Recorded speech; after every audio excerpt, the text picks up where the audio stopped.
all honoring ourselves or our spirits. A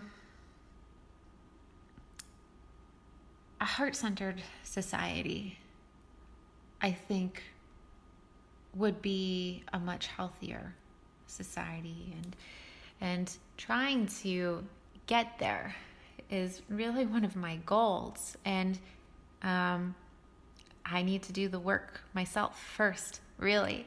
And this is what I've concluded this year of my transition, this year of my Saturn return, which also actually in numerology, not only is this the transition from the formative cycle into the productive cycle for me, but my own personal cycles, which would be my personal year, and my essence is a combination of the 9 and the 5 this year. And the 9, that's endings.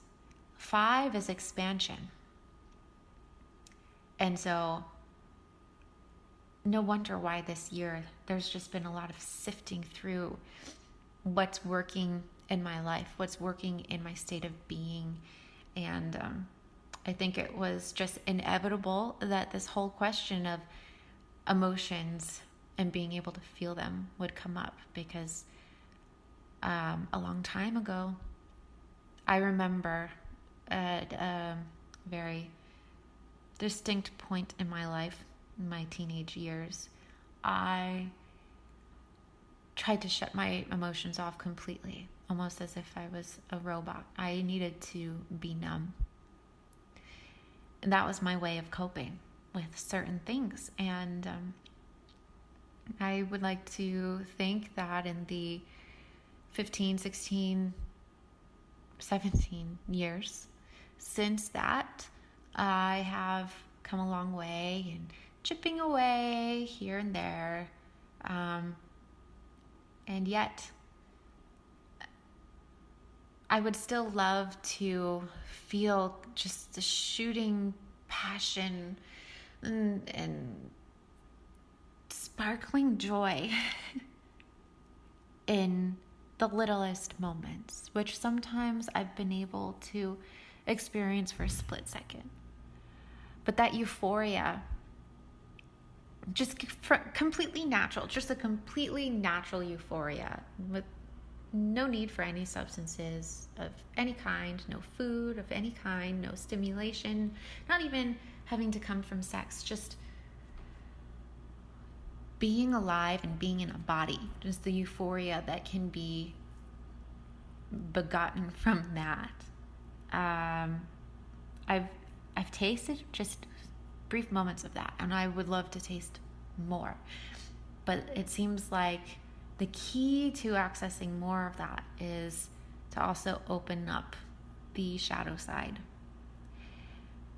and really diving into that and allowing the shadow side to come to the surface so it can be moved through and transmuted. Oh, that's scary. That's hard, because who wants that? Who wants our dark sides, our shadow sides to be seen and to be recognized, to be admitted that we even have a shadow side? And here I am, saying it publicly, but without doing the work on that part of me, I don't think I will be able to fully enjoy life. And that's why we're here. I mean, I think that's a big aspect of why we're here. And we certainly all have access to this, to just the pure joy in beingness.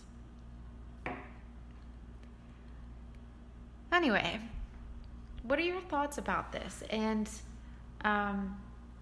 what are you passionate about? Because this is something that I'm struggling with.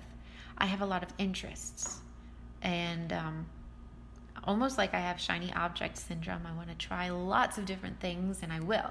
And I do jump from one thing to another, to another, to another. But then the question arises, what am I passionate about?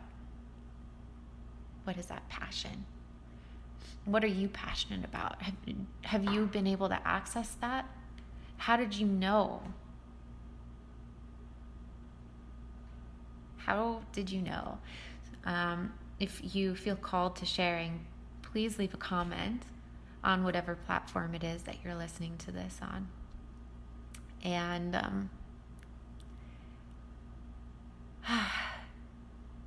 I think we can lay down the groundwork of just allowing ourselves to become passionate about anything. We can really change not only our own lives, but the lives of our families and communities and the collective. Maybe this is the idealist in me. I've always been attracted to this idea of being able to affect positive change. I think it happens through co-creation, but co-creation arises from when people are following their passions and in the flow.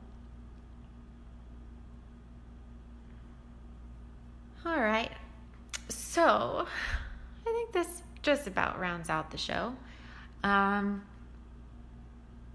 things that I'm into right now, I have been ordering a lot of books, and I've actually been reading a lot of Barbara Hand Clow books, and I've recently finished the Pleiadian Agenda, which is a really interesting book. It was written in 1995, and it was about the coming age, the age of light that was supposed to have commenced in 2012. So it's really interesting reading it after the fact.